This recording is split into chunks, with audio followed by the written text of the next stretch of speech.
Good job, Juan. Juan, way to keep us in order, Juan. He knows my character very well. Yeah. If Juan's keeping us in order, Live on Facebook. And we're in trouble. we're in good hands. Oh, is that what we are?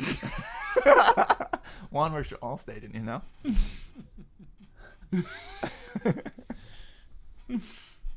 Oh man. If the whole engineering thing if that doesn't work out for you, Juan, you could go work at Allstate. Because we'll be in good hands. Every day. Today, I am here to give you the assurance that I have not forgotten you. If we want to see the new evangelization become more than just jargon, if we want to see it grow legs and gain traction and change the world, we have got to take seriously our responsibilities as husbands and fathers, and especially as sons of God. I want to propose to you then that something that our world is desperately in need of in the midst of this crisis is Catholic Christian masculinity. If you want to be a good father, then bring your children to confession with you. I can't get there unless I become a man of ascesis, a man of asceticism, a man of training. A man not doing penance, a man not disciplined, is not a man. You guys have upped your game. You know what, guys? I gotta say, I love the concept of Man Show. Warning: the Catholic Man Show is about to begin.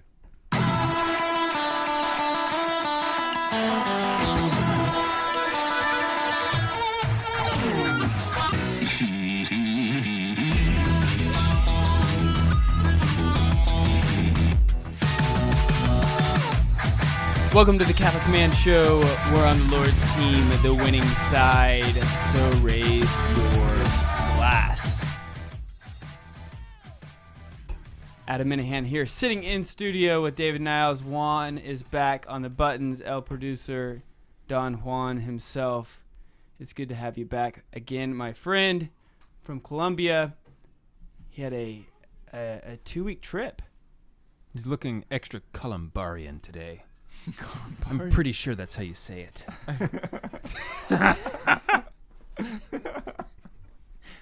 Okay. That's how we're starting it. All right. Good. Good. This is good.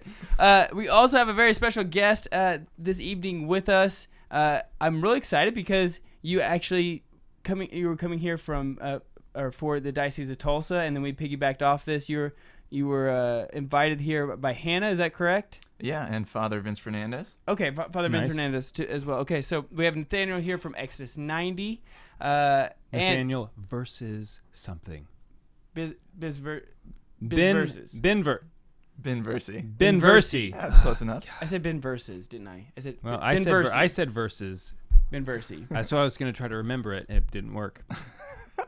Valiant effort. Thank you. I gave it a shot. You know, at least I had the courage to go for it. Yeah. The fortitude you exude. Yeah, it's amazing. Yeah. So Nathaniel, you are part of Exodus 90. Exodus 90 has been a sponsor of the Catholic Man Show this year. Mm-hmm. We're excited to have them. We hosted a whole group of Exodus 90 men going through Exodus 90 up until Easter and into and then we did a Lent Exodus Lent group. We also did an Exodus Lent group for the guys who weren't doing Exodus 90. So and that was our second time to do Exodus 90. We are all in Exodus 90. So it's good to have somebody in studio who works for Exodus 90 here with us. Well, thanks so much for having me. It's a pleasure to be on the show. So you are the... Oh, hold on. Before we go any further, I feel like that we should discuss just for a second. Okay. We're men of tradition. The wine. We should. This is our wine. Talk about the drink that we're having this evening. Please. It's Catholic Man Show wine. Winged Hussar wine. Yes. I don't know if we can get the label. Boom. There it is. Check that out. That's a Winged Hussar guy right there. A warrior. Jason Zimdars created the label for us. Are you familiar with the Winged Hussars? I'm not. So they were a cavalry unit, a Polish cavalry unit, circa the Battle of Vienna. They had a 100-year undefeated streak in battle. So it's nice that the Polish actually have like some history of winning battles and not just like losing a lot of them, you know? Yeah. And so in the Battle of Vienna, this is like the sequel to the Battle of Lepanto. The Turks came up. They had Vienna under siege. Vienna was like, help, sent word to all the allies, and they were like, yeah, I know that we said we'd help, but like, we don't feel very good about it right now. You know? Feel the odds are not stacked against. Right, like I don't want to send the army down there because then who's going to protect France, you know? And anyway, so the Polish king, Jan Sobieski, he was like, we will go. And it's like Polish, however they say it in Polish. And so he led his best cavalry unit, the Winged Hussars. They departed from the Our Lady of Czestochowa, marched to Vienna, invoked the holy name of Mary, and charged into battle. And like just 10-1 odds. Slaughtered the Turks. They turned and fled. That's amazing. Yeah, and now so I got some history. Yeah. Fun fact, we'll finish it up. After they turned and fled, they were going through the spoils of war, and they found all these coffee beans, which was at the time exclusively a Muslim drink. And they're like, hey, let's try it. Let's just see what it's like.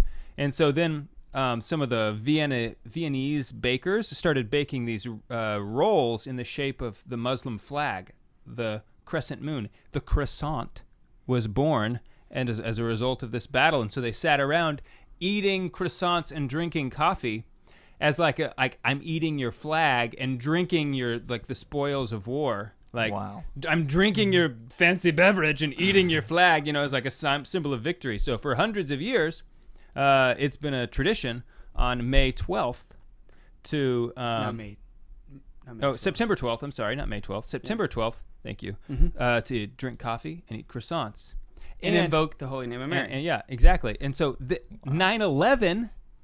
That's why they've attacked on 9/11 was because it was hearkening back to the Battle of Vienna. That was the last day the Muslims had possession of the West. And so it was like a symbol of them saying like, hey, for us, this battle's not over. Wow, that's very interesting. And JP2, the Polish priest, Polish Pope that he was, realized it and put our holy name of Mary back onto the calendar that year. On the universal, he said, I see what you did there.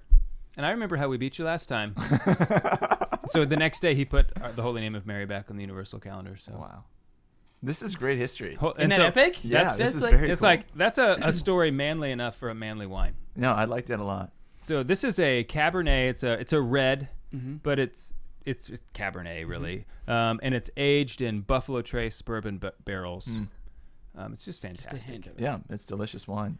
Yeah, and I love that history is just so it makes. I mean, we're so far from battles right now. It just seems in the faith, right? So like learning and understanding our history when our forefathers, if you will, like actually went out and fought this fight. And who knows how we have to fight it today, but we don't have the courage usually to fight it at all. In the ways that we don't even know that we have to each day. So I love that, learning that history, internalizing it and realizing what we have to do. Me too, because I know we just don't appreciate the faith at all. I mean, not the way that people have in the past. We can just go to mass any day. You can go to mass twice a day, anytime you want, you know? And in the past, like, people were like, literally, I'm charging into battle. Like, I might die in the next 5 minutes for this, you know, so that I can continue to practice my faith and receive the Eucharist. Like, I don't have to do that. Right. And I've never been even come close to having to do it, like you were saying. And so what would I do if all of a sudden it was like that? I hope that I would perform honorably. Fortitude is required for the virtuous life. To carry it's almost out like the virtuous life. It's almost like we need to practice asceticism or something. Like there should be a program, I think. Someone should do this. They should start a program of like ascetic Practices. disciplines or something. Coupled with like prayer. with fraternity. Along with all the other guys. Yeah, like you should do it together. But it's got to be long enough to actually set in. We don't want to just like not like flash, we that did was a cool weekend once. of something, you know. I'd say at least 3 months. Yeah, roughly. Nobody's ballparking it. Nobody's gonna do that though. You know what we should do to get people to come? Add cold showers. Okay. Interesting. And we should charge them $10 to do it. No, every month. Oh, okay. So you are traveling around in an Exodus RV. That's right. Okay, let's talk about this. You did a video for us to let everybody know that you're coming on the show. We see this big Exodus 90 RV. You're pulling it with a Ford F450, which is right. epic. That's a beast of a It's truck. a beast of a truck. It's my wife's truck. She'll tell you. Oh.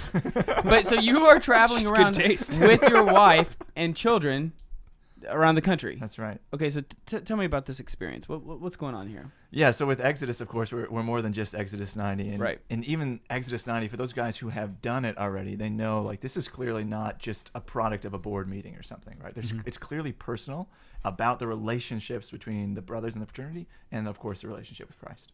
So how do we take that a step further is kind of what we were thinking in the office. Like, how do we go and be with the men? We want to be united with them, hear from them, know about their lives, know what we can offer them as we continue to develop formative products for them, if you will, or exercises or content, whatnot. So the idea was, all right, well, what if we originally, this is the original idea 4 years ago. What if I go out and like just spend 3 weeks at a parish with a few guys, train them to be leaders in their parish, and then send them out to lead Exodus fraternities? Mm-hmm. Well, the board was like, yeah, we're going to be way bigger than that. And that would be like 13 parishes a year. We like your thinking, but we don't like that. Oh, and by the way, we have no money for an RV. Like, what do you think we got? Right. So that idea got squashed. And then we thought of some other ideas. And which is when we worked on our biblical series, which is what used to be called Day 91. Okay. Come back around. We decided. Is it not called 91 anymore? No, it's not. We referenced Day 91 I'm as like something. Currently doing it, and the biblical series. I think now. maybe it's my dad has been doing it for years, and he's been calling it that, so I just kept calling it that. Yeah. Well, that name originally came from Exodus men. They're like, hey, what's Day 91? And we're just like, yeah. Guess we have a solution that Yeah. we need to come up with here. So yeah, a few years passed by, and it came from something called Project Dive Bar. All right, this is our code name for it. Okay. All right. And you think about bands, like what are the dive bars they have to play to get to the bigger stages, right? And so we had to figure out, well, if we have this message that's so important to bring to people out there, how do we get to those bigger stages to bring this message that more people can hear about this roadmap to freedom? Well, you got to start small. So here we are, parish to parish, Exodus Tailgate Tour. Okay. Yeah. You're just tailgating. That's right. And you were like, guys, I didn't want to say this, but I told you so. We'll wait a few more days. All right, we're here with Nathaniel from Exodus 90. We'll be right back. I told some of our patrons if they have questions to let us know. Okay. And we'll answer them first. On Facebook or on Patreon? Well, I didn't really specify. That was my fault. I did not specify. Well, they're listening now. Yeah. So I'll look this up as we continue going, and if they have questions, we'll go from there. We got a bunch. Yeah, we do. We'll figure it. We'll do it here in a little bit. Okay. Let's keep rolling, Juan. Is there any that's pressing that you see? I mean, Nope. I don't want to like get into too many questions before we let's Right, talk, right. and then we can. See, they can derail some stuff. All right, let's keep rolling. I'm pretty sure Columbarian is exactly how you say it, just so you know. I have no idea. Juan? It's like, I've never heard that before in my life. It'd be something dumb like Colombian. You wouldn't just say that. Welcome back to the Catholic Man Show. I'm David Niles. Here with Adam Minahan and Nathaniel Benversi. That's it? Boom. Nailed it! Okay, so I kind of find it hard to imagine that someone who's been listening to our show for any length of time is like really that unfamiliar with Exodus 90, but maybe like Especially because we highlight it every single episode. right, exactly. But what's the like? How did it get started? Because I heard this story about like some seminarians who like started it. I don't know if that's a true story or if this is James. like more like a legend. You know, what's the real story? Yeah. Okay. So it's kind of started, and it started in a seminary, right? So Father Brian Dorr was a formator at Mount St. Mary's Seminary in Emmitsburg, Maryland. Okay. And he realized, wow, these seminarians aren't very well formed, and it's my responsibility as a formator to assure that they are prepared for the priesthood. Mm-hmm. But they're attached to the things of this world, so attached that it's actually hard for them to hear God's will. Like a lot of, like just about like most guys. Right. Absolutely. And things that maybe surprise some of us, but shouldn't. Like, yeah, they were still attached to maybe alcohol or working too much or pornography. Like, these are things are real. What Satan's attacking us with as laymen is happening in the seminary. Habits as well. don't go away just because you joined the seminary. That's right. Absolutely. Vices. Yeah. Yeah. For sure. So he was in the seminary. He's like, all right, well, I'm going to take a few guys and we're just going to live the Christian life more fully. And so he turned to prayer, which of course they already had a prayer life set up in the seminary, which is good, but focusing and doing it more fruitfully, if you will. And then asceticism, these acts of self-denial, to define it simply. And then fraternity, like let's have a real set of accountability here with guys who are living a certain prayer and ascetic life and then being held accountable to it. In the midst, we're going to read through the book of Exodus because the Israelites and their journey with our Lord is just a really great witness and example and something we can relate to still today, even though it was millennia ago. So he did that. He set out some disciplines. There was no 90 at that time. It was just, we're just going to live this and we're going to read through Scripture. So it didn't end. Essentially, yeah. It's just, hey, you're a man, like, get used to it. Yeah. Life's tough, get a helmet. And so that's what they did. And so they went forth with that. And it was super successful that first year that he did it. And these, number of guys, not the whole seminary, just a group of guys, were like, that was the hardest year of seminary. And it was the most fruitful. I'm so grateful for it. So we did it again the next year and again the next year. After that, James Baxter, who is my teammate and our CEO, he was at a different seminary, but was good friends with this priest from childhood on. And he was leaving seminary. He didn't know really what he wanted to do with his life. Was he in that original group? He was not. Okay. No. So he had never done Exodus. Okay. All he was handed was a PDF or a Word document that had all these testimonies in it. And Father Doerr's like, we need to bring this to laymen. And James was like, I don't really even know what this is. And by what you've told me, who's going to do this? Seems like it sucks really bad. Exactly. But the testimonies, of course, were so strong. So they decided to give it a shot. And Father Doerr was then going to write reflections because, of course, he couldn't be with these people in person like he could in the seminary. He's going to write over reflection every single day and give them a piece of Exodus, the Scripture, each day. And he sent that out as an email for 90 days. And that happened, and they recirculated these emails after that first set of 90 days for about a year and a half. And then they bound them into a book. They're like, well, we should probably put these in a book. And so they did so. And you can imagine what 90 emails in a book look like. About that good. But it was so fruitful nonetheless. Like, people, simply because they were living prayer, asceticism, and fraternity, it didn't matter about the grammatical errors or whatever was in those emails. Like, they were just encountering Christ, which was a huge gift.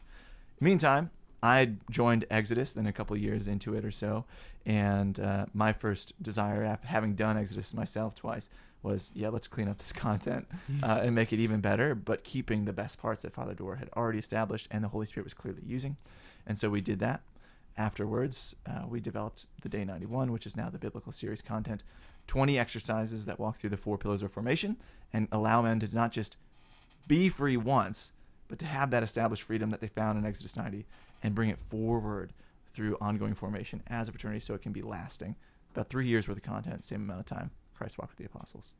So my wife and I were doing Genesis right now. She didn't do Exodus 90, but we're doing the Genesis thing like together.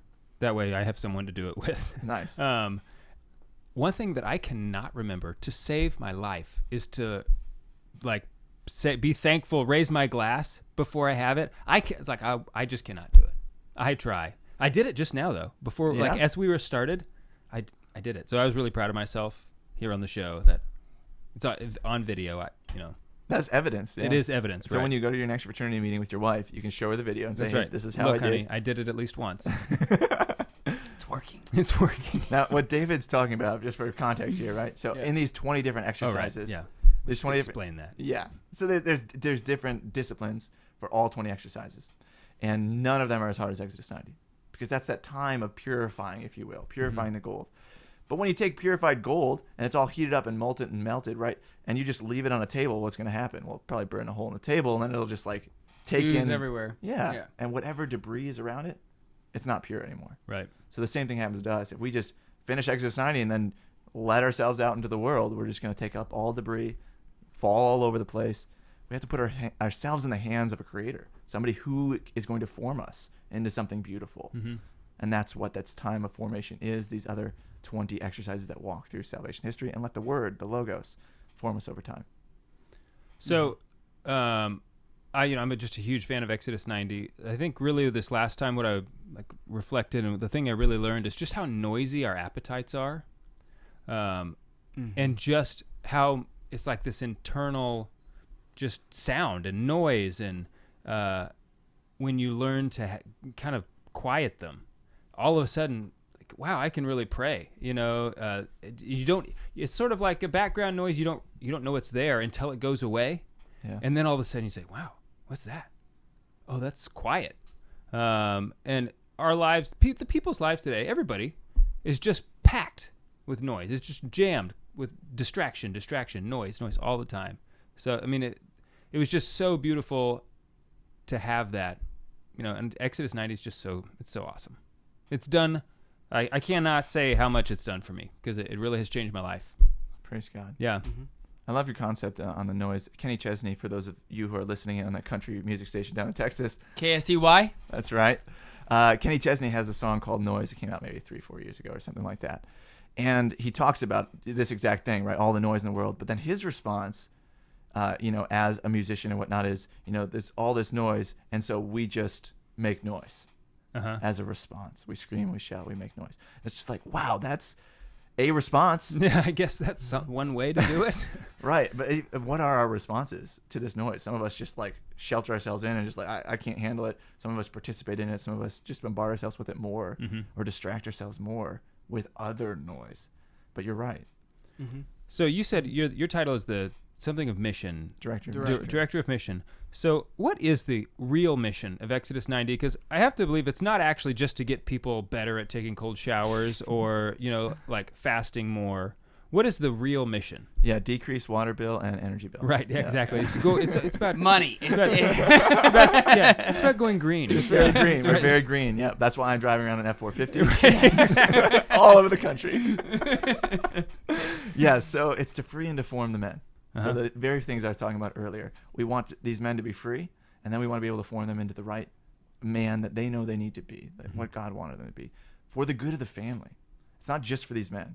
So for the men who are like, man, I really like this for myself. I need to spend more time on myself. I need to work on myself. Okay, well, you've got some of it.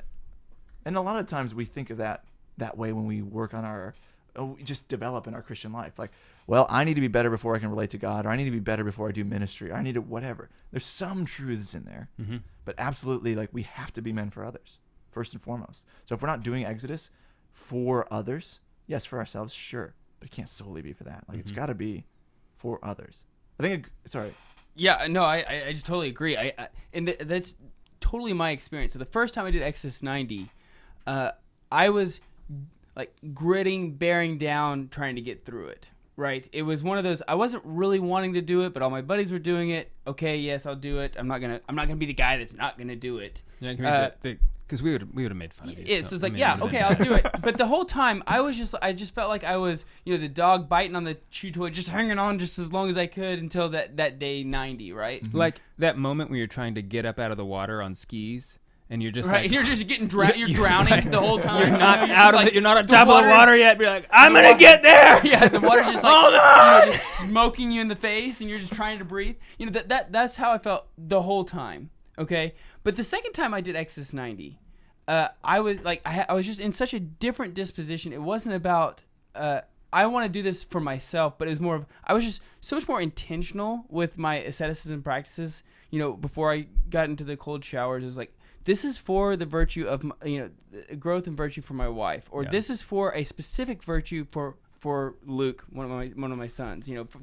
That he can he's about to receive First Holy Communion, that he will like embrace that and understand as fully as he can. So I just used like all the things that were happening in my life, and just very intentional with those asceticism practices, and it just was such a different experience for me the second time, and so much more fruitful for me the second time, because I stopped thinking it wasn't as a mentality of I'm not thinking about it for myself, but to help. Makes the cold showers a lot easier. Yeah, to help like my family, to help other people. Yeah. I'm so glad that is the case. And a lot of guys who have done Exodus 90 a second time, now we even have Exodus 90 round 2, different reflections, same scripture, same disciplines, right, for that reason, right? Mm-hmm. To open our eyes up. I think an example of guys, like where we often are at is like, okay, maybe I'm struggling with chastity, right? And instead of becoming more Christian, we become like more anti-masturbationalist or something like this. It's like becomes our religion. And instead of working on chastity or just simply working on a relationship with Jesus Christ, we focus so much on one thing. And Satan loves that. Because then every time we fall, it's even a bigger deal. Because that's the thing we've been working on. You're still a failure. Right. Where with Exodus, it's much more about, hey, I don't want to be chaste just so I can go around telling other guys, I'm more chaste than you. But really, that's kind of how we work at it sometimes. Like, I just want to be free from this so that I can be the chaste guy. Or you wouldn't say that out loud. Right. But we internally, for selfish, prideful reasons. Right. Whereas, if we're doing this for others, it's like, all right, I just want to know Jesus. I want to be in a relationship with him because that's what's going to allow me to be a man for others. And that's where he can grow. That's where he can use you and form you. Right. Absolutely. All right. So we'll continue this conversation. I do have a question about like what is the biggest obstacle people have when you're traveling around. What they say is the biggest obstacle about Exodus 90 that they have. We'll be right back. Hey, Jim. Hello. The beard it's getting delicious. Yes, it's awesome. Jim walked into the studio. Jim is our bodyguard and shipping logistics manager. Love it. And peanut gallery. Yes. Are you actually a bodyguard? Well, no one has walked in, so we'll see. I mean, we successfully kept Anna out of here. We call him. He's our porter. Yes. Oh yeah. Yes, and he's our porter. We call him our white chocolate porter. Because chocolate porters are the best kind of porters, but he's more of a white chocolate kind of guy. Yeah, I'd say so. Man, if Brian Bisong hadn't just been here and like really made it clear that lying to your children about a mythical creature in December, mythical person in December, you would make come December, Jim, fantastic mythical person. Step in, right? Ready for questions? I'm just saying. Yeah, let's have one. Yeah. So we may punt to the actual episode if it's. We'll see. One thing I've heard is that Lent becomes a letdown because you've already been through 50 intense days. How do you keep Lent special while doing Exodus 90? Oh, that's a good question. I like that question. Are we answering right now? Do you want to take it now or do you want to wait? Maybe we should wait that on the show. I think that's a good question. I think that other people have that question. We'll catch it on the show. Or at least wait till the end when we'll be recording for the podcast. Okay. Because you just asked a question, it would be weird if we came back then answered a different one. Okay. So. All right. Yep, I agree. I like the question. Whoever that was. It is a good question. I dig the question. Ryan Robinson. Yeah, because sometimes you don't really care about Lent, okay? Yeah. Halfway. It's like, yeah, welcome to my party, guys. Right. I've been doing this for 50 days. Oh, yeah, it's Ash Wednesday. Yeah.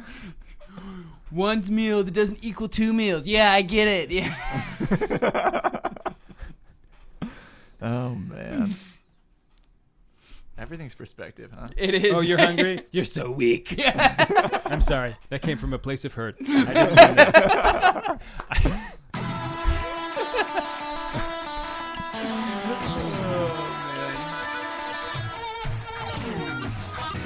Welcome back to the Catholic Man Show. If you're wanting to grow in holiness, if you're wanting to grow closer to our Lord, and you have not tried Exodus 90, I ask that you pray about that and see if that is what the Lord is calling you to. Mm-hmm. And then maybe just do it anyway. And maybe just do it anyway. Maybe you're not listening very well anyway. Yeah, maybe the fact that we just said you should do it is the Lord telling you. If you're looking for a sign, here it is. Nathaniel, you travel all around the U.S. in this RV with your wife, 2 kids, 1 on the way. Shout out to her. She is a saint in the making. Let's go ahead and open up her cause for canonization. She is seems to be an awesome woman. She's got a nice truck, though. She has a nice Ford F450. Yeah. But so as you travel around, what's the one thing that guys, like when they walk up to you and say, like, yeah, I've heard Exodus 90, guys have done it, like, but I don't want to do it because of X. What typically is the X that people are hesitant about? The number one thing that they say. So it's the difference between what they say and what's true. Mm-hmm. Right. Yeah, I totally think that's the case. So the first one is Because always it's an excuse. The first one's an absolutely. excuse. Cold showers. Right. Yeah. I knew that was I, good. I was thinking if I could Right. put $1 million down, it would be the cold showers. What do you think the next two are? There's 3 top ones. Okay, so it's gonna be the cold holy hour. showers. No, It's not the holy no, hour. I Really? wouldn't say that. Alcohol. Yeah, Alcohol? giving up alcohol and then giving That's up right. sweets. It's alcohol and not watching sports. Not watching sports. Yeah, or TV, movies. So whatever. it's all ascetic practices. It's That's all right. like They don't see, even think about the prayer. And a And lot of guys. honestly, that's the hardest. That's the hardest like, part. The first time I did it, the 20 that is minutes. the hardest part. Is the full hour of prayer every day, every Well, single yeah, day. and like, I was already praying a rosary every day. I was Right. already like praying like Had a prayer semi routine good going. amount, right? But just that 20 minutes of like quiet prayer, Mm-hmm. you know, like what am I supposed to do? You know, like I guess I'll just keep sitting here, like, all right, Jesus, I still love you. I think you're really great. We talked about my sins already, so. But it was so hard, Yeah. you know, every day. But that was the thing that I fell in love with. Yeah, that's the thing. That was the 20 minutes. It wasn't giving up chocolate, which is the hardest for me. It wasn't anything else. It was like, I have a relationship now with Jesus. I'm not just like praying. Before I like prayed a lot, not a lot, but I prayed like a regular amount, a decent amount. But I wasn't actually praying. I was just saying prayers. You know what I mean? Absolutely. Yeah. Made a Yeah. big difference. I would agree that it is the hardest. Is actually learning this understanding of silent prayer and participating in it, because it does take such fortitude, as you were mentioning earlier, as such a strong virtue and necessary virtue. Because I mean, it's like being in the back of a car, you know, at 13 years old with your first girlfriend or something, right? And it's just like, okay, Dad's driving, we're going to the movies, and you got 20 minutes of silence right there because nobody's talking. You know, Right. It's totally awkward. Yeah. And then you get to the movies, and it's just like, wow, it's still awkward because I can hear my dad eating popcorn behind me. Yeah. You know? So Right. still more silence. But over time, of course, we practice because we have the fortitude. We desire so much to have this relationship with a woman. Maybe it's that girl, maybe it's somebody else. And then we grow in a relationship with them. We get through that awkwardness. We learn how to communicate with a woman from our 13-year-old state onward as we get older and practice. Had we never talked to a girl again from 13 to, let's say, 30, guess what? It'd be just as awkward. Totally. Mm-hmm. But we practice. But yeah, and that's actually the most intoxicating part, right? Once you get into the habit of doing it, that's the part that you can't give up. It's for me, it was this grind to keep this time period and be very intentional about it, especially on the weekends when your whole routine gets thrown off anyway. The Saturdays and Sundays are the hardest part because Monday through Friday you can set your own routine with work, and then all of a sudden Saturday, Sunday are thrown in the mix. So you have to be very intentional those days, right? But it's that that time with our Lord, that once you develop that habit, once you develop that virtue, it's the one that you don't want to let go the most. It's the most intoxicating. It's the one that you continue to go back to all the time. Yeah, I agree with that, and it's also the most important in many ways, right? Mm-hmm. Not absolutely. We can't separate these things. Christ told us to do all of these things: to pray, to practice asceticism, and to live fraternity. Okay, He modeled them for us. It's in the Old Testament. It's in the New Testament, and God came down incarnate and modeled it. Okay, great. But when it comes to prayer itself, like if you just did asceticism with no prayer, it's like, well, I mean, we're not Stoics, right? Exactly. Absolutely. So we need this relationship. But how are we going to be the head of our household, the leader of our household, or whatever our vocation might be? As men, we're called to lead. It's just naturally how we're created. But we're either going to lead from ourselves, which will probably, as I like to say about myself, if I was leading my family without prayer, I would just take that ship and hit every iceberg in the Atlantic, and then my marriage would sink. Yeah, maybe on purpose even. You know? Honestly. Oh yeah, we'll take this. I mean, we have so many stats about that, right? Marriages do sink. Well, I don't want that. Yeah. Well, if I don't want that, I can't rely on myself. And my wife shouldn't rely on me if I'm not willing to rely on God and participate in His headship, Christ's headship, which is what my headship is supposed to be based on. And the sink rate of men who choose that every day is super low. You know, if you commit to your wife every day to be the man that she deserves, that a man who follows Christ, who sacrifices himself, who sees himself as the servant of the household. If a woman lives with that kind of man, she doesn't want to leave. Yeah. I mean, we talked to John Leonetti one time, and he challenged Dave and I, said, instead of saying "I love you, honey," when you leave for work in the day, he said, say, "I will sacrifice for you today." And he said, then come back at the end of the day and tell me that it's not different. Yeah.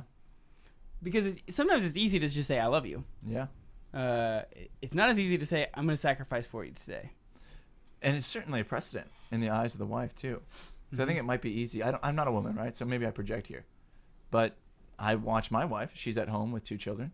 And I look at her when she's at home with 2 children, or like when she's out and I have to take care of the 2 children. I was like, I don't know how you do this all day. So I could see her saying, yeah, my husband goes and sits on the computer all day. Like, and I have to deal with 2 children. He gets to go talk to adults. Right. You know? Yeah. So I could see like Satan working in that.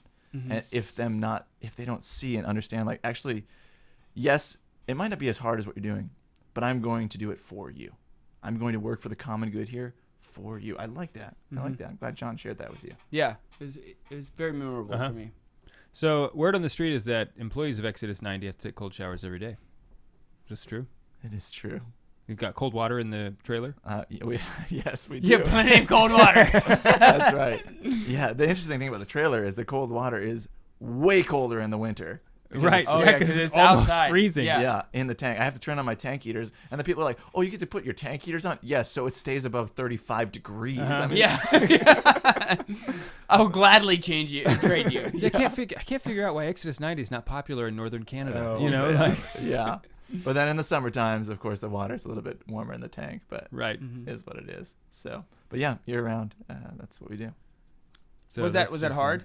Well, is it gotten to the point where your body just gets used to it? You asked the question earlier, what was the number one thing that guys say, is the hardest thing, why they don't do Exodus, the hurdle, if you will.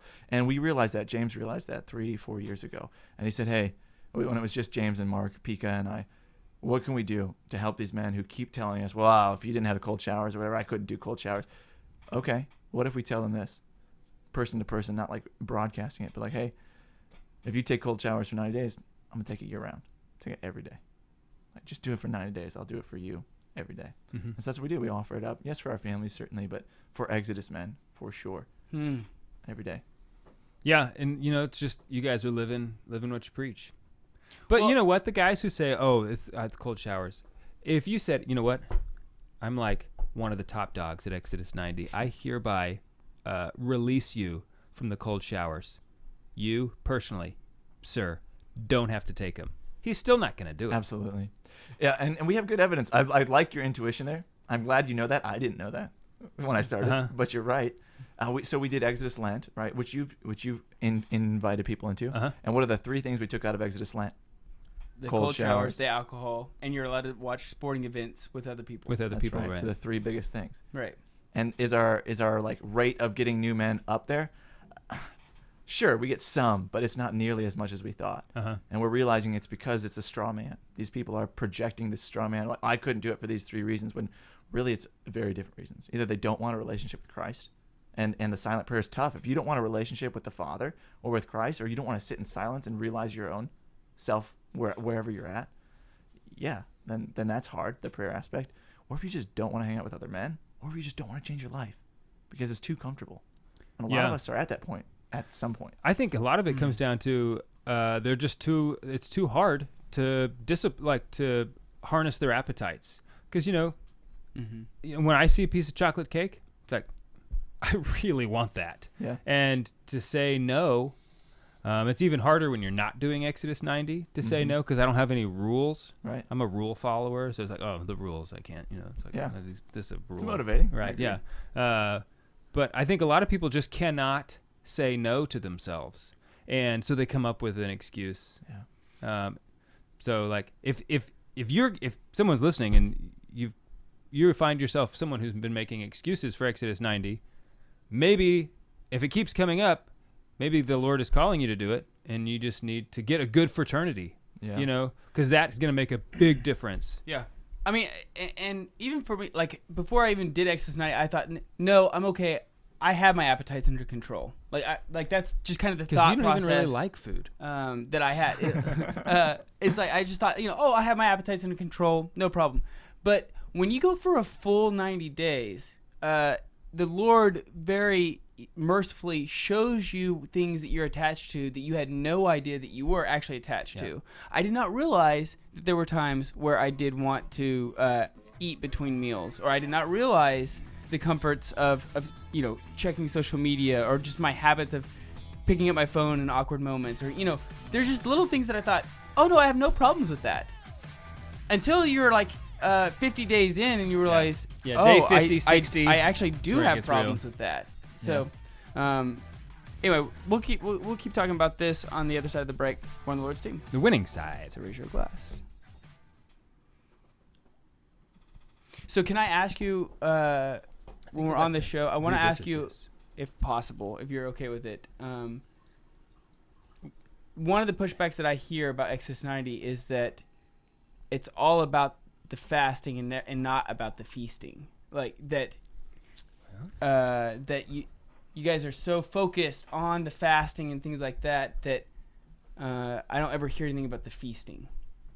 Yeah, you can ask Go that. get a glass. Okay. For sure. Those aren't clean. No questions are off limits. Okay, so that, and then also, Saint Nathaniel? Benedict said that we Us? should Oh live. yeah, if you got more, sure. Said that we should live the way we live Lent year round. Mm-hmm. I don't remember the exact quote. St. Benedict said that? I don't know the quote. He was a little bit extreme, okay?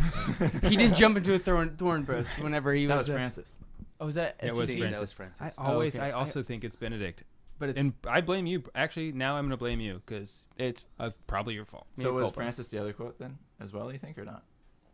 The one about Lent year round? Yeah. Now we don't even know, Adam. you know what? Okay. Yeah, I figure out. I'm not. What? Good luck, Juan. You don't even have the actual quote. Yeah. Saint that said we should live Lent year round. Yeah. Oh, Mother Teresa. Yeah. Yeah. Exactly. Pretty close. That was Nietzsche? Yeah. How about that for opiate of the people? Right. Yeah. Oh man. I could see him saying something like that. Like, look, if you guys are really serious about this whole stuff, you should live like that all the time. Because he did say stuff like that about Christianity. Like, well, look, if you guys really believed it, then he I don't remember that. called you to task on some stuff. I don't remember what story it was, but maybe you'll remember at least the something about it. A Muslim went to church with this Catholic, and the Catholic told him about the Eucharist or whatever, and who it was. And then when they left, he's like, "If that really was who you said it was, I would be on my knees." Right. You don't believe Mm-hmm. it. Right. Mm-hmm. I've heard Peter Kreeft tell that story. Yeah. I don't know whose story it was. Yeah. But it's true. Yeah. You know, we just so nonchalantly walk up to up. receive communion. Mm-hmm. That's why I wish like we could bring back the communion rail. It's just such a more reverent. You're not just kind of like walking up. Yeah. And communion at any time, as opposed to like, and by any time I mean during communion, right? But instead of in rows, like we're just going up in rows. Everybody else is doing it, so I'm gonna do it too. Like, are you actually ready? Right. Especially at daily mass, I'm totally chill if nobody else is in my pew. Like I'm waiting until I'm ready, and then when I'm ready, then I'll go up. And if I bother somebody else, like, okay, I hope I don't. Usually I just wait till the end. Nathaniel, you're throwing off the entire social order here. Okay, like in America, we do things in lines. Okay, Yeah, you know, like right. you've been to Rome in Europe. right, You've seen the yeah. way they drive. Yeah. Okay, that kind of stuff, that kind of communion practice, that's fine in Italy. Okay, if you cut somebody off in America, it's like, sir, excuse me, it's my turn. Yeah. You know, like people might die because there's a line, sir. You know, wait your turn. No, but that was actually very annoying in Colombia. In Colombia, going to going to Holy Communion, and everybody tries to go at the same time. It's like the little kids playing soccer. Yes. It's just like the ball's kicked and everybody's like, whoom. So you're waiting in this huge line that goes out the back of the church. And you're like, we could have just been waiting in our seats until it's our almost turn. like a Eucharistic mosh pit or something. They're gonna run out of it. Don't worry. But they might. Like, it's just so much more anxiety in this mass. Maybe that's why they call it mass. Oh man. All right. Last segment. Any? We'll work through it. Oh yeah. How many seconds when that music comes on? 30. 30. Okay. 30 seconds is longer than it seems. Right. Mhm. Yeah. But if for whatever reason Juan maybe he turned it down that one time, two times ago. He did. Yeah, Oh, he okay. does. So I was like, whoa. Well, what yeah. was It's that? at the beginning. It's soft and it slowly increases. But also you turned it down, didn't you? Yeah, he does a little little bit. bit, Yeah. Yeah. Okay. Especially if you're in like speaking, so that way you Sure. don't lose your train of Right, thought. right. So I he see. just kind of gradually. Yeah. He's good that way. You guys need one of them clocks. Yeah. Well, if we were, I'll bet there's a clock on there. we just don't. It's our own fault. We're not we're not that disciplined. It would distract me. Yeah.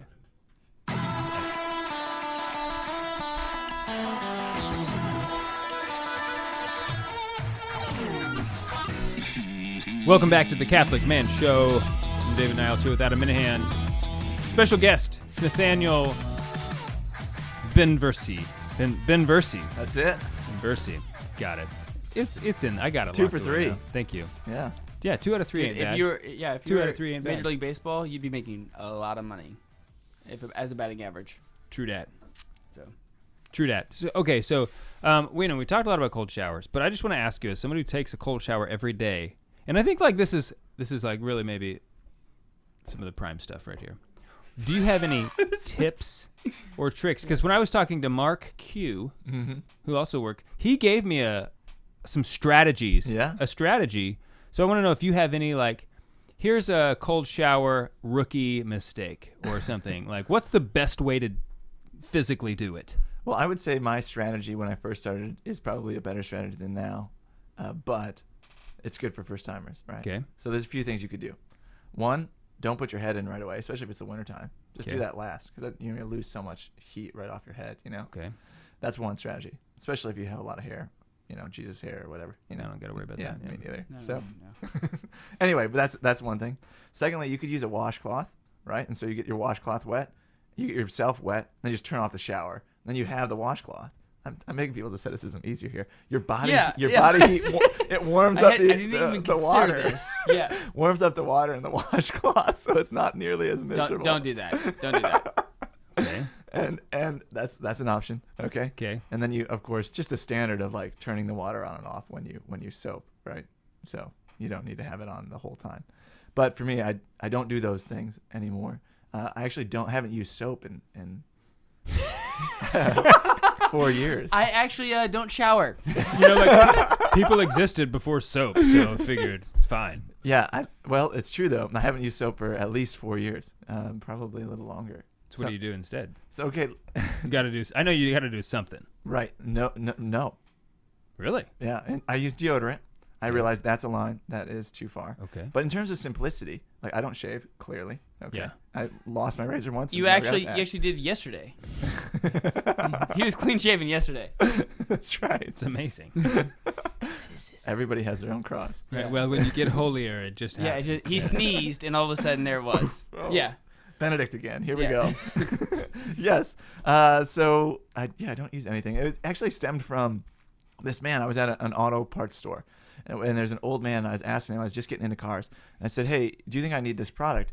And he looks at me and he goes, "Look, man, you see this wall of stuff that every auto parts store has next to its checkout or close to the checkout counter?" He goes, "That entire wall, none of that was here when I was a kid. Our cars ran just fine. It's all marketing. You don't need any of that stuff." And I started wondering, like, okay, well, how much is everything else in life? Well, you need conditioner because we shampoo our hair too much. Well, if we stop shampooing our hair, would our hair be as greasy as we think it would be? For the first 30 days? Yes. After that? No. Our hair is producing so much more grease because we're putting chemicals in it every day. Mm-hmm. Our body doesn't need that. So I started simplifying my life without crossing a line where I'd be a distraction to other people. So deodorant. I don't use antiperspirant, but I use deodorant, and that's necessary for me so I don't distract other people. Mm-hmm. And brushing my teeth. My dentist's like, yeah, you don't really need toothpaste if you brush your teeth every day. After about 3 weeks, I could tell. I could tell because my sister goes, "What's wrong with your teeth?" Okay, So you went back to toothpaste. Yeah. That's right, yeah. But simplifying your life. Anyway, so asceticism, yeah, you can make your cold shower easier. But then you're really asking the question of like, But I don't want to. what's the reason? The reason Yeah. why I'm doing it is because it's hard. Like, I don't want to be like, if I'm going to do something that's difficult, I don't want to do it like the easiest difficult that I could do. Like, if I'm going to do it, I want to do it it's not going to be fun regardless. Well, right. I mean, that's the thing. Is like, It's there's like, nothing you can do to make it. It's not going to be fun suck. regardless. Yeah. So we should just embrace it. The whole point of it is to deny yourself and to embrace it and say, like, no, I'm going to do this, even though it's hard. Yeah, I think the right way to answer the question that David asked originally is, how do you make it easier? You stop thinking about yourself. Right. And you start thinking about somebody It's way else. easier if before you turn the water on, you say, this is for my wife, or this is for, it's way easier the to souls do it in then. purgatory, or whatever. This is what I learned between the first time and the second Now there's time. a purpose to it. It's not just like suffering. It's not just not. We're not Stoics. That's But, right. I mean, this is what Mark told me, and I'm going to share it with everybody. Yeah, please. Okay, so instead of what I used to do is turn the water on and I'd be like staring at it, like just watching the water go down the drain. And then I'd like kind of work up like the courage to get in, okay? Maybe get my arm in first, like, and then just kind of get in. That's a mistake, okay? What you do is you just stand under the faucet and just... The shower head, the shower head, and just turn it on. Yep. That's a way better approach than, like, trying to ease into it. It's sort of like getting into a cold pool by walking down the steps Yeah. or just jumping in. Yep. I mean, like, when you do just jump in, you realize that was a lot easier than walking in, even though when you're staring at the diving board, you don't want to do it. But still, it's my tip. It's my cold shower tip. And I do a similar thing now. To assure that I do my prayer, I essentially am genuflecting with my hand on the knob, so that I'm on a knee, I'm praying for somebody. And then as soon as I'm ready, I'm still in that position, and I just turn it on. Then it gets all of me instead of just my head. My back is like, that's the part. It's like, okay. Yeah, So that's it's just something that all at didn't get once. that. Yeah. Well, and you know what I do is I don't get out. Because if you stand there and let the water hit you like on the back, it's sort of like when you take an ice bath. If you don't move, it's kind of not cold after like 3 or 4 seconds, like. It's not as cold. If you move, or if someone like puts their hand in the bath or something, you're like, hey, you're messing it up. I've got like a bubble or something around me. So I just stay in the shower. Yeah. And that seems to work. Well, here's an image. Here's an image that I like to use when I give talks in formation, other places. It's this image of the common priesthood. So we're all baptized priest, prophet, and king, right? And those aren't just privileges. Oh, yeah, it's nice that we are a priest, prophet, and king. No, those are obligations, right? They come with obligations to live them out. Baptized into Jesus Christ and thus his 3 offices, every single one of us. So how do we live out our common priesthood? We see a priest, let's say an ordained priest, right? And we say, hey, Father, it's a Sunday, and I was just in the church, and there's like 300 people there, and no priest. Are you going to come and celebrate Mass? Because we're standing at your rectory door right now, and I can see that there's NFL on TV. Well, Father goes, I celebrated it last Tuesday and Thursday, and I'm going to celebrate it probably another Tuesday and Thursday this week, and probably next Sunday. So I prayed for you this morning. That should be good, huh? No. Have a nice day. Right. Like, we would say that's a bad priest, even though he's praying for us. Us in the common priesthood, we need matter and form as well. We need the matter that is what we're sacrificing. In this case, for a priest, would be the bread and the wine, right, at the Eucharistic table. And then the form being the right prayers. So for us, we need prayer, yes. But to live at a priesthood, a priest has to make sacrifice. Right. That is his definition of a priest, one who makes sacrifice to bring unity between man and man and God. For those of us, I think, who are young and don't have children yet, or for those of us who may, by God's grace, have more children, who's praying for our future children? Who's sacrificing for our future children? Imagine our future child coming up to us and saying, hey, you're going to celebrate Mass today? Like, are you going to sacrifice for me today? No, but I'll pray for you. I love you. Right. Yeah, I love you so exactly. much. Yeah, going back to that, absolutely. So the shower can be that. It can be our altar. Other things can be certainly as well. But we have this obligation. So where are we going to do it? Doing it first thing in the morning is a great way to do it. And as my friend in Oregon City, Exodus Man, taught me, full C, baby.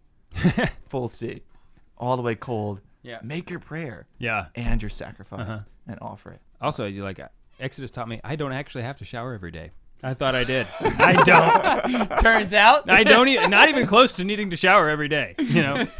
But another thing, Exodus, this is a brand new development in the Niles household. So my daughter, she's 7. She's about to this Sunday, she's going to receive First Communion and Confirmation. And so is Jude too. Yeah, and Jude and Luke will be confirmed. So I was telling her hey, you're going to be confirmed. That means I need you to start taking your prayer life more seriously. So like, she knows I pray every day. Like when they wake up, they see Dad praying. Or if I'm done praying, they know that I pray every day in the morning. So I told her, like, you're going to have a rule now. Like, you get up, you go to the bathroom, 5 minutes of prayer. So every day, that's like my new rule for her. And I totally am getting this from Exodus 90. So it's even my daughter is becoming an Exodus girl, in some way. And I just like, because the discipline of that quiet prayer in the morning, don't put it off. I made the mistake also of like, I'm going to be in the adoration chapel like in the afternoon. I'll do my 20 minutes then. That's great to like pray in front of like Jesus, definitely. But if you just have to pray right when you wake up. It's just you can't get around that being the best time to pray. And so I wanted to give that. I want to give that to my children because it's a great gift. And I know that they might not see it that way right away, but that's okay. Yeah. But especially if she understands the why behind it too. Like, hey, this is for your future spouse. You could do that. Sure. Or your relationship. Or your with friends. vocation. Yeah. Whatever it might be. Yeah, that's huge. That's such a gift for sure. That's beautiful. Thanks for doing that. So what do you say about the guys who say, listen, all you guys are focused on is like the negative aspect. It's just like, it's always, we're in Lent. It's always, you guys don't know how to feast. It's just always fasting. It's always like we're supposed to be joyful. Like what is the there are some people who hate on it, who think it's just too much. It's just too much. So what do you say to that? So we released Exodus Advent this last year, right? This Advent exercise, and we got a message just said, you guys make every month Lent. Just like, right. Okay, great. Well, you're almost getting the concept, but not quite. Right? So imagine Easter time. Yes, the church commands us to rejoice and to have greater praise and glory, if you will, honor and celebration and joy in that season. This is true. At the same time, we are not in heaven yet. What people think is when they hear Exodus is like, oh, there's just no joy there. Actually, there is great joy and there's great freedom in being Christ-like, a man who sacrificed daily and told us to deny ourselves and take up a cross daily and follow him. So when it comes to living this, let's Easter season. Okay, what Franciscan friar do you know in the Easter season that's going to be found Easter Monday with a jelly donut on his belly, his feet kicked up, no habit on, and just watching television? Right. No. Who's skipping the hours? Right. Yeah. Not praying. No, that's not it. He's going to be praying. He's going to be doing asceticism, and absolutely he's going to have a big fat steak at night because he's going to be celebrating the Easter season as well. Right. Both, but he's still human. He's still this side of heaven. He could still sin that day, so he's going to be doing both well. Okay, if you're listening to this on the radio, join the podcast, CatholicManShow.com. We're here with Nathaniel from Exodus 90. We're on the Lord's team. The winning side. So raise your glass. And cheers to Jesus.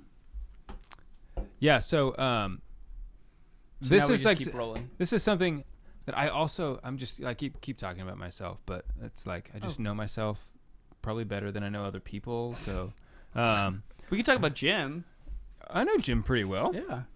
But I realized, like, okay, especially my first Exodus, I'd be waiting for Sunday, but like, I'd have like a Kit Kat bar or something. Like, I'm gonna just destroy this on Sunday, like.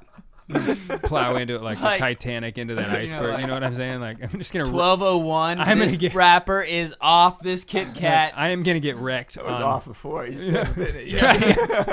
I'm not gonna eat it. I'm just gonna smell it. Yeah. But then it would be like, I'm not kidding. I'd be getting ready for bed and realize, I should eat some more chocolate before I go to bed. Like, it's my, like, otherwise it's gonna. And I would, and then I'd be going to bed just a mess, feeling like I'm not doing it right, why do I feel so bad? And I realized, like, I'm gonna quit relaxing disciplines on Sunday. And when I did that, I totally changed my perspective about Sunday. I realized Sunday's not special because you eat chocolate or because you like drink beer. It's special because it's Sunday, Right. And then I found more of like an interior. I was like learning to rejoice, learning to feast, like on the intellect, because I found on Sunday, I still have like a lot of my appetites are still quieted, and so I was able to reflect on the joy, especially as Lent is coming to an end, getting closer to Easter, just like the joy of the resurrection and everything that meant in my life, and like it totally enlightened my Sundays, and that was like what I was feasting on, was this just intellectual bliss. And I told some of my friends like the that highest good is to form intellect. Exactly. I told some of my friends, like, whoa, you shouldn't be fasting. Aquinas is right. Well, and they said you shouldn't be fasting on Sunday. Yeah. And I said, like, I'm not. It's not like I'm hungry, guys. Okay, I'm just not drinking alcohol and not eating candy. It's not like, oh, it's Sunday, I can't deny myself anything. I should just throw moderation out the window. Because that was my thought too. Like, oh, it's Sunday, I shouldn't be fasting. If I want something, I should have it. But that's totally wrong. That's not what it means at all. I concur. On this side of heaven, that's absolutely true. Mm-hmm. Yeah. But our world we're so, somebody described it to me in this way, like we're always feasting. And so the only way for us to feast is gluttony, because we're always living a feast. So when we increase or add any discipline to Sunday, all of a sudden we're like, you guys are going overboard. Yeah. Yeah. Exactly. Right. You don't even know what Sunday is supposed to be. It's just really sad. Like, I love those people because at least they know that Sunday exists as the Lord's day. So they have one step forward that most people don't have, which is huge. And that is a blessing in and of itself. But yeah, there's more. There's more joy, more freedom that they could access if they understood even more what the Lord's Day is, what the Christian life is. Yeah. One of the things that we really pushed, and I'd like to get your take on it, whether or not we did this correct or not, was through this last Exodus 90, there was a lot of men who unfortunately, for whatever reason, didn't have a good group of guys around them to do it with. Mm-hmm. Either they didn't have friends close enough to them that would be willing to do it, or they just didn't want to do it with them. And so what we did was we formed groups, virtual groups, for those people, so that way they could at least check in with somebody, even though it's virtually. Yeah. I've also heard that, whether or not it's an excuse or a legitimate excuse or not, of saying like, well, I don't want to do it by myself. There's not enough guys around me to do it with me. Maybe speak a little bit about the importance of having men around you while doing Exodus 90, but then also, is it okay, even though it's not the ideal situation, to have a group that's online together? So we did a study on this, especially during the COVID year, of, well, what was the effectiveness of Exodus for those who met in person, and what were the effectiveness of those who met virtually? And the effectiveness in and of itself of the guys who took this evaluation was nearly the same, okay? Which shocked us. We thought it would definitely be more in person. Me too. I thought that's not what you were going to say. Right.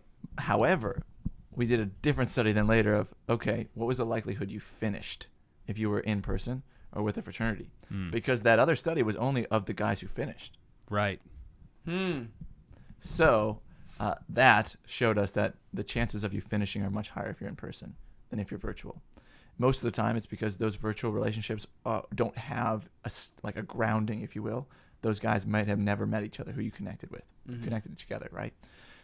Fraternities that have, let's say you went to college with a bunch of buddies and then you re-got those buddies together. You already have a relationship that you've built. You're going to do virtual because they've all moved away. That's a different story. Those guys are much more likely to continue on and finish because they have a relationship it's based on. So virtual isn't terrible. It just requires way more discipline to commit. I'm going to be at that meeting no matter what, and I'm going to be on time. And I'm going to make sure I have internet that works. I'm going to be there. And I'm going to be honest. So part of the problem with virtual is that there's no relationship or like precedent. It's like you don't see these people. You don't run into them after Mass. Right. So the accountability factor isn't as high. It is often not as high. That can be overcome, but you have to have a group of guys who is absolutely upfront about that. Hey, we're going to really hold each other accountable because we know we don't know each other. Yeah. But we want this. So it's got to be very upfront. What do you say about someone who says, I don't have a group, I'm just going to do it by myself? Yeah, then they're not doing it. It's just to be honest. You're doing something, but you're not doing the spiritual You might be doing exercise. something that's good, yeah, but it's not exactly Exodus 90. Right. So what we're trying to do with Exodus 90 is to live the Christian life in more fully, right? And asceticism often isn't in the Christian life that most of us are living, but it is a part of the Christian life. fraternity as well. We're made in the image and after the likeness of God. Well, he is unity. He's Trinity. He is relationship. We are made for that exact same thing, after that image and likeness, not just with our wife, because there's plenty of people who aren't married, both before marriage, if you will, and those who take up celibacy. They're still made for unity. It's not good for man to be alone still applies to them. Mm-hmm. So how are we going to live that out? How are we going to live out real accountability with other men? By actually having a fraternity. Yeah. The thing about Exodus and these prayer, asceticism, and fraternity that we focus on, if you're not doing Exodus 90, if you're not doing one of our other 20 exercises, that's fine. You still have to live these if you want to be Christian. Mm-hmm. So if you don't want to do Exodus because you can't find a fraternity, okay, you still have to find a fraternity. You still have to find community.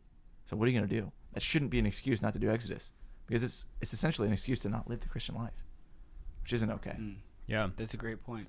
Yeah. What do you say to people? Because this is another like kind of objection I have heard is that, some of the disciplines are like, I don't need this discipline, and to me it's just like, how does obedience come in into the Exodus 90 like with program? the audiobooks. Remember we talked about the audiobooks? Oh yeah, we went round and round on this. And thank God, I want you to know this. We found the FAQ page so helpful, because when we, like us men, we're a little bit scrupulous, I guess. It's like, well, is that really what it means? It's like, guys, we found out you cannot have juice. It is a sweet, it's like, well, is juice a sweet drink? You can eat oranges. Why can't you have orange juice? Well, because it's a sweet drink. And they say no sweet drinks. Doesn't say you can't have fruit. Says you can't have sweet drinks. Is orange juice sweet? It's exactly what it says in the FAQ. Yeah, we put a lot of time into those. Yeah, I was like, yeah, right. And it was like, there we go. Now we can just obey. Like, we don't have to be bitter about who's right and who's wrong. It's like, oh, okay, it's clear. Who one of cares? us is Like, one of us is right. We're one doing of the us is program. wrong. The program says this. It doesn't matter if this is like what we want to do or not do. It says we're doing, this, and we're gonna do it. So we just obey it. Yeah, obedience to a good master sets you totally free. Even if he's like not perfect about stuff. Mm-hmm. Yeah, absolutely. There's great freedom there, but we don't think that as Americans. Freedom isn't obedience. Right. Freedom is doing whatever the heck I want. Yeah, which isn't right. Isn't right at all. So, what were we talking about before that? Like people being okay, so like I just think Exodus 90. No one is at Exodus is saying this is the perfect spiritual program. Right. It is what it is. Yeah, but you asked a question about maybe too much or about something else. Like some people say like, oh, these disciplines are just rigorous. Oh, yes. I don't need them. And obedience. Right. So there is in and of that a hidden discipline, if you will, regarding obedience, which is giving up control. Mm-hmm. When we set our own disciplines or say, I don't need this one. For me, when I did Exodus the first time, it's like alcohol. My parents essentially never drank alcohol, very close to never drank alcohol when I was growing up. So I've had no problems. That's a gift, huge grace. I've had no problems with alcohol, no self-control issue. And at the time, I was a focused missionary, and I was working mainly with underclassmen, and I was on a fundraised salary. So alcohol cost more money than a lot of drinks, especially water. So, and I wasn't drinking it with my students. So I had essentially no alcohol that year. All of a sudden I did Exodus 90 and I couldn't have alcohol. And then I wanted it. Yeah. More and more and more every day. And I was like, Lord, why am I frustrated that I can't? I should be able to have alcohol. Like, I don't have a problem with alcohol. This shouldn't be a discipline for me. Right. And then in prayer, the Lord's like, yeah, your problem is control. You want to control what you can and can't have. And I was able to realize that only because I committed to something I didn't have a problem with. I committed to be obedient to this exercise. Yeah, and that's the beauty of Exodus 90. It sheds the light on those things that you think, oh, I don't have a problem with this, and then you realize, oh, it's not actually this that I don't have a problem with. It's the pride of wanting to control my life that I have a problem with. Yeah, absolutely, man. But there's so many things that we don't even know about that we ought to be obedient to, right? So, for example, for our listeners, if you don't want to be obedient to the next thing I'm about to say, turn it off now. But here we go. Days of penance in canon law. Do you know what the days of penance are? Well, there's the Ember Days. In the current version of canon law, not named. No, it's just it's just Ash Wednesday and Good Friday. Yeah, 2 days. Those are the days of fasting. But the days of penance are more. Oh, so I do not know. Canon 1249 to 53, in case anybody wants to do some light reading. Okay. Canons 1249 to 53 talks about this amidst a few other things. Days of penance are the season of Lent and Fridays of the entire year. If you're a lawyer and you see that exact sentence all together as one thing, the season of Lent and Fridays of the entire year, what canon law has just done is made Fridays of the entire year equal in penitence to Lent. Do we live that? 4th of July, Friday, are we living that? Most of us aren't. Right. But we need it year round. We need that reminder year round that, yeah, Christ died for me and I'm a sinner and I don't deserve this. Mm-hmm. And I need to deny my flesh so that I can receive the grace that he has in store for me. So that I can open up a channel that I usually don't have open. But asceticism, self-denial, opens up a whole new channel that prayer doesn't open up alone for grace to come in. Yeah, I want that open all the time. And I can do that by being obedient. And I'm free to do that now. Especially if you heard it now. Okay, great. Every Friday, day of penance. Right. And every Friday you're supposed to abstain from meat. Every Friday. That didn't go away in Vatican II. But I don't know where that. Yeah. If you can't, then it says. It did say that okay, Vatican you could do something else if you wanted. It deferred to the Conference of Bishops, and the USCCB said. Yeah, but it didn't go away. People think that we don't have to do that anymore. So it's no longer obligation under the pain of mortal sin or sin itself at all. So yes, we are dispensed. The law is still the law. And I had a discussion with somebody who wrote in about this because I called it the law. Like the law says you need to give up meat on Fridays. He's like, it's not the law. We don't have to do it. We're dispensed from what? The law. So it's still the law. We're just dispensed from it. But we have to give up something of equal matter. Now, what's equal? Well, giving up meat is certainly equal. I know that because it's giving up meat. Yeah. Mm-hmm. Anything else? Now it's up to me. That's tough. The other aspect about it is canon law, the current version that we have, came out after the newest version came out after the USCCB has written this document.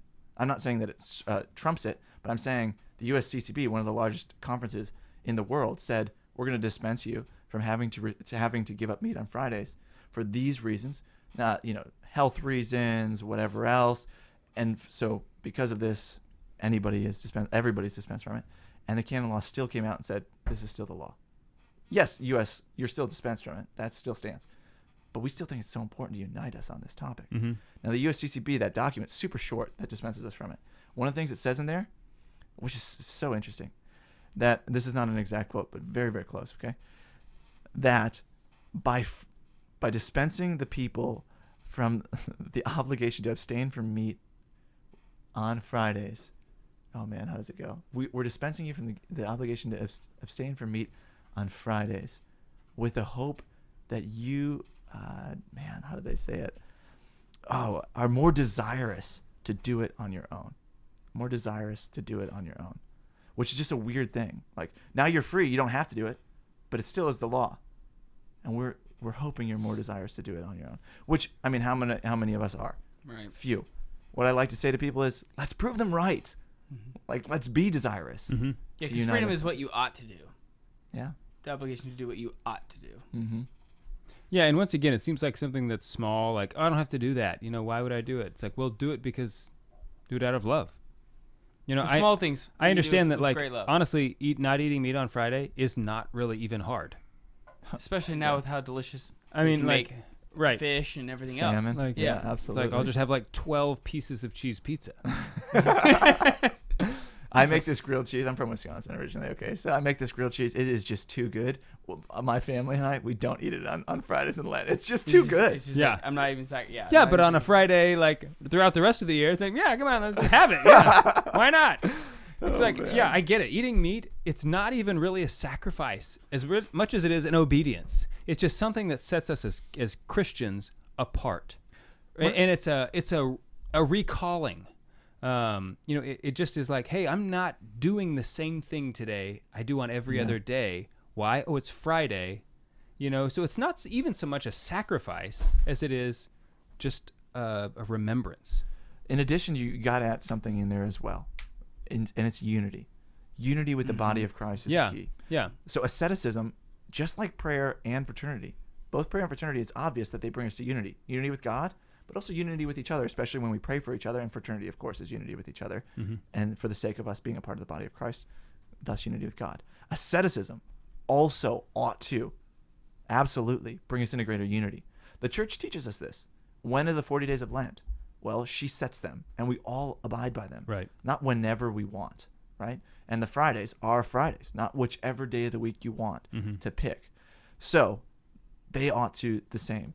If it's not as hard for you, David, as it might be for Adam, too bad. Like, who cares? It's unity that's more important, as opposed to, like, you know, I take 3 cold showers a day. He doesn't even take 7 a week. I take 3 a day, right? Like, I don't actually do that, but I could be really prideful, or I could get these greater asceticisms and say I'm more holier than you. Right. When the greatest asceticism might just be unity, and just I'm actually not going to do more than I'm asked or more than my community is. So when we live Exodus 90, we do this asceticism with our fraternity. If we choose, for those of the listeners out there who want to live prayer, asceticism, fraternity, the Christian life, without Exodus 90, that's fine. But do it with your fraternity. Live the same ascetic disciplines. Choose together. Some of them are going to be harder for you than those guys, and some of them will be easier for you than those guys. Doesn't matter. Do it together. Bring unity into the picture. Yeah, unity is the goal. I mean, it's I think an appropriate analogy in marriage that unity leads to procreativeness. Yeah. You know, and To so life. when we come together in unity, we can be fruitful. It's like that's when we are like uniting as the body of Christ. This is, you know, God. Jesus said He wants us all to be one, right? So rejecting some of these things that we have as a universal practice, really, I think we miss everything that we're giving up. We miss what we're lacking in those moments. Totally agree. Okay, so just to pivot, because I have just a selfish question for you. Please.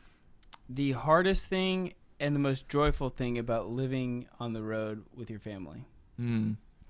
Because I traveled, like in my old job, I used to travel all the time. Of course, I didn't travel with my family, which is probably a positive and negative in many aspects. But I hated traveling. Yeah.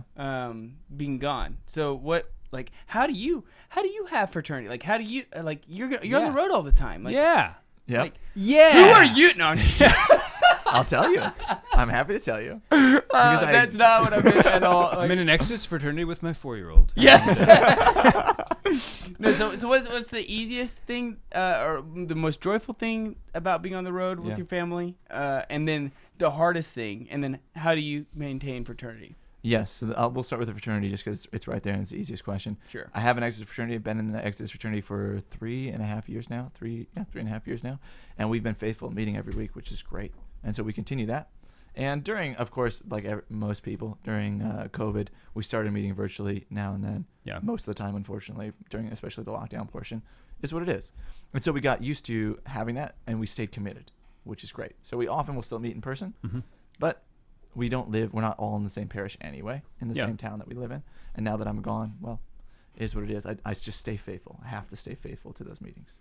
And so I do. And my check-ins every single night with my anchor, still faithful to those. I know I need them as a man, right? And I'm super grateful for my anchor, my brother who checks in with me, for being faithful to them as well, you know, and holding me accountable because I need him, and I really appreciate that. So that's that aspect. Okay. Hardest thing, easiest thing, being on the road. I'd say the hardest thing is RVing looks great in lots of pictures, right? Like epic shots. It's very Instagrammable. Yeah, absolutely. No doubt about it. It's just, especially in the wintertime, which is when we started. We started in November and went through the winter. So we've made it through our first winter and our first 5 or 6 months, and I'd say the hardest part of RVing. So great. But yeah, every aspect of RVing was new to us, and things break, and you got to be ready to fix it yourself. And there's just a lot of little things moving all the time. Most RVers, either they'll go for a weekend or they'll go for like a long week or whatever, or even full-timers, they'll stay in one spot for at least a week. Well, doing missions, like doing formation for people all over the country, I'm there for a night, maybe 2, next stop. Yeah. And when I'm traveling in between, if it's a long stop, like, where am I staying?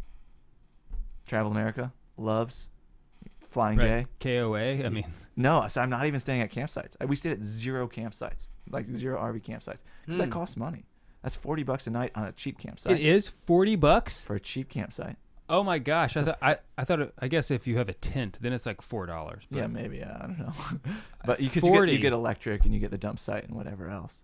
Yeah. So that's $1,000 a month. That's a mortgage payment. We're not doing that. Like, that's just not a part of the mission. We're happy to see the greatest truck stops that America has to offer. And that's just it's a testimony to my wife and her ability to do that and to travel like that. But those would be the hard parts, like the constant up and going.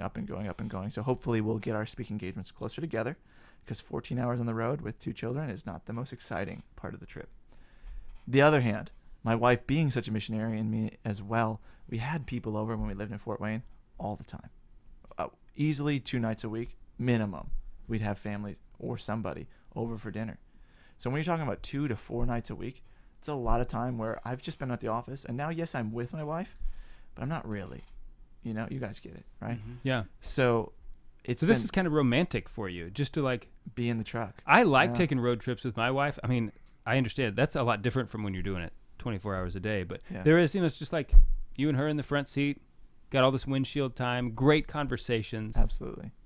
Yeah. So that's been the biggest grace. We've had more time together because of it. Yeah, it's made work harder. So like car seat time, that's not like.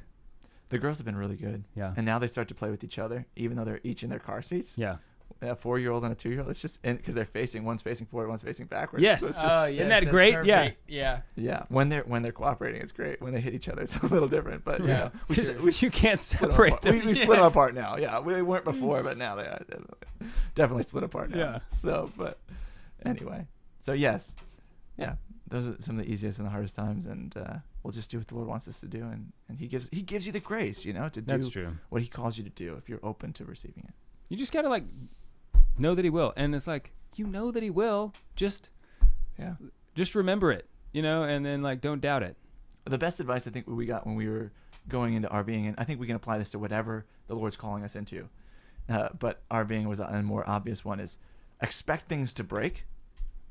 And then just when they happen, you're like, yeah, I expected this to happen. Go fix it. Move on. What kinds of things break? Oh, man. So many things are plastic, first of all, because they want it to be light.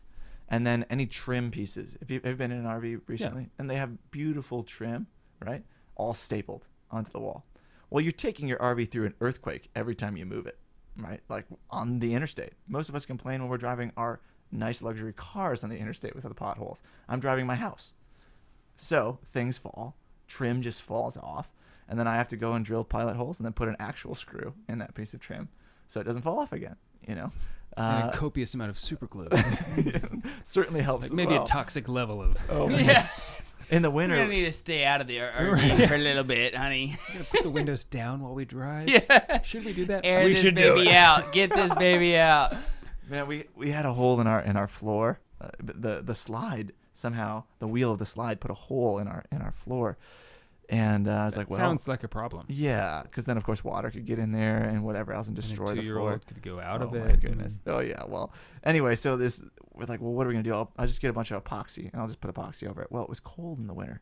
So the epoxy didn't dry for like 5 or 6 days, and it's collected all this dirt. And I've been trying to keep the 4 and 2-year-old off of that spot. Right. It's just like, it's what it is. What are you gonna do? Thank you, Lord. Yeah, and you don't even get like Saturday where it's like, all right, I'm gonna go to the hardware store. But you could park in the hardware store. I could. And then it like, because the worst, man, is when you get home and you realize, dang it, I need this too. Right, I need this thing, or I got a size 7 and I need a size 6. It's just, back and forth. But you'd just be right in the parking lot. That would be a good option. Yeah, it's a good idea. Yeah. So maybe the last word to the men out there. Maybe a word of encouragement to the guys who have done Exodus 90 before, and then those who have not.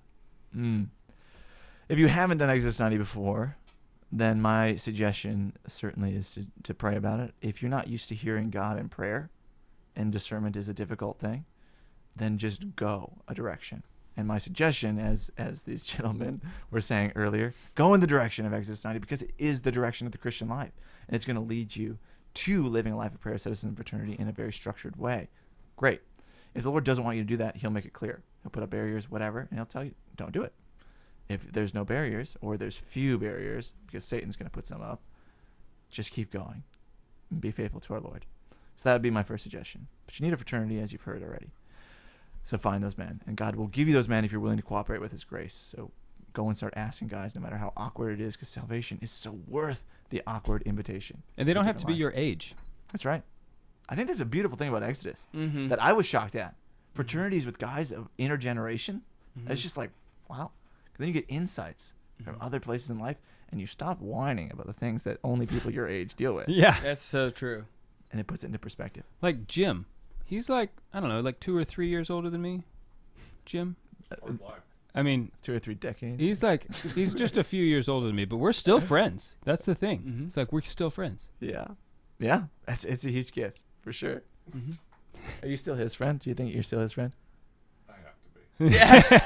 He said he has to be. Okay. And that's how you know it's a real friendship. When one of them says, I have to be. Good fortitude. Right. It's like, you guys are like actually friends. Yeah. Yeah, so that's those guys. Those who have done Exodus 90, especially those who are in the biblical series, fortitude. Keep going. Keep your brothers engaged. Because Satan wants us to quit. Yeah. Satan wants us to quit.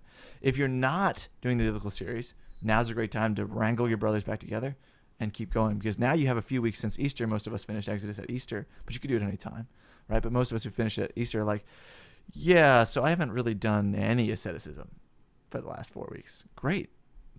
Get your brothers to acknowledge that too and jump back into the Christian life together. Mm-hmm. So that would be my encouragement there. Don't wait till next January and say, oh, I just need to do Exodus again, so I'll do it again next year. Like, no, just live the Christian life today. If our Lord comes today and he says, who looks like me? You don't want him to be like, I don't know you. I did 90 days ago, but I don't know you anymore. Yeah. Like, no, like sacrifice for your children, your friends, your family, whoever. Today, start living the Christian life more fully again. Today, that's my encouragement to those guys. Especially the prayer life, right? I mean, that's something I just don't think you should stop. If you're not praying, then you're going to be spiritually dead. If you don't, if you're not willing to commit to that relationship with Christ, then it doesn't matter how many cold showers you take. Right. It does not matter how many meals you skip or how many times you flog yourself, like whatever. Yeah. If you won't pray, you're not going to heaven. Yeah. I mean, like, just to put it bluntly, that, right? Like, okay, well, I'm still in a state of grace for now. Okay, I mean, like, really, if you won't pray, it's a matter of time before you just simply don't have the grace because you won't avail yourself of it. So, like, I would encourage everybody, once you're done with Exodus, there is no time off of prayer. Prayer isn't an asceticism. It's just like a requirement. A relationship. Yeah, it's just a relationship. Wife, I'm going to take a break from you for a while. Right, exactly. Right, and you think like things are going to be fine with that? So this is like, it comes back to the whole like part where it becomes intoxicating because you have such a deeper relationship with Christ, right? It's just like the more I'm in love with my wife more now that we've been married for 10 years than I was on our wedding day, and it's because I've spent more time with her. I've committed myself to her. I've sacrificed for her. It's the same way, obviously, with Christ. Right. And listeners, don't take this the wrong way when I say this, right? But I hear men say all the time, yeah, but like I'm really busy. I have this many kids. I have a job. Like, when am I supposed to pray? What is more important than our prayer life? If we think we can do excellent work without a prayer life, without 20 minutes with our Lord, we're just wrong. We're ignorant to what the Lord has and where our gifts come from. If we think we can be a good husband without 20 minutes of prayer every single day, we're wrong. If we think we can be a good father without 20 minutes of prayer every single day, we are wrong. He is the only one who's going to give us the grace of patience and whatever other virtue that we know we need. Mm-hmm. It's going to only come from a relationship with Him, and the wisdom to lead our family, the wisdom to lead the people in our workplace is only going to come from Him. Mm-hmm. So we need to pray. Yeah, the key to like having time to pray is getting up early. If you can't get up early, you go to bed sooner. That's the hard part about getting up early. Anybody can get up early if you go to bed. That's the discipline of getting up early. It's actually not getting up. It's going to bed. And like, I don't care what your excuse is for not going to bed on time. Whatever that thing is, it's not as important as your prayer life. Absolutely. As your time with our Lord. Your job is not as important as your prayer life. Your wife is not as important as your prayer life. I mean, your vocation and your prayer life actually don't conflict. The Lord has not He doesn't set it up that way. Okay. Yeah. Now you might think that they conflict, but they don't. Taking time away from my family to pray. Right. But actually, it's more important that you spend time with Jesus than your wife. Jesus will make sure that you and your wife have plenty of time together if you're like really trying to follow him. And he'll give you the right time though, right? So like some guys like, yeah, well, I've just finished my day of work, and honey, sorry, I have to go do my holy hour from 5 to 6 o'clock. I know we usually have dinner at like 5:30, but sorry. That's probably not the time Jesus is asking you to pray. Right. It probably is first thing in the morning before your wife gets up. Exactly. That's an inconvenient time for me. You're right. Mm-hmm. Exactly. Ding, ding, ding. You're right. You know, like. But it's the best time for your family, for your vocation. So do it. But you mentioned earlier, like we're priest, prophet, and king. Yeah, priest offers sacrifice. So that's why I like really stress in the morning, and it's not me. Everybody, like, some of the masters who've come before us, they've all talked about the best time to pray is in the morning. And so as a father and as a husband, I want to have offered the sacrifice before my kids get up, before they're awake. I want to have already showered my family in prayer, right? Because I'm the first line of defense for my family, right? So I need to make sure that I am doing the work so that I can do the thing. I mean, it's like, this is not optional, I don't think. I used to, I used to think it was. But anyway, Nathaniel, man, thank you for being here. It's been a blast. Thank you so much. My pleasure. You have a great beard. Like, I even have some paint in it. We were trying to sell our house, so I was doing some painting. It's a good touch. I mean, it's nice. Anytime you're rolling through Tulsa, make sure to hit us up. We'll do. We would love the opportunity to buy a beer, hang out for a little bit, get our wives and families together. Yeah, we can have great. dinner or something like that. And thank you so much for your dedication and for your participation in Exodus. Hey, my pleasure. Thanks so much. Thanks for your prayers, and please keep us in your prayer. Absolutely. Will do. So go to, if you check it out, go to exodus90.com/TCMS. That's TCMS for the Catholic Man Show. It'll give you also an opportunity to, if you're very new to the Holy Hour, trying to figure out how to do a Holy Hour, they have a printable and mobile-friendly PDF of how to have a full Holy Hour that basically walks you through. It's foolproof. Even I did it, so it works. So exodus90.com/TCMS. We're on the Lord's team. The winning side. So raise your glass.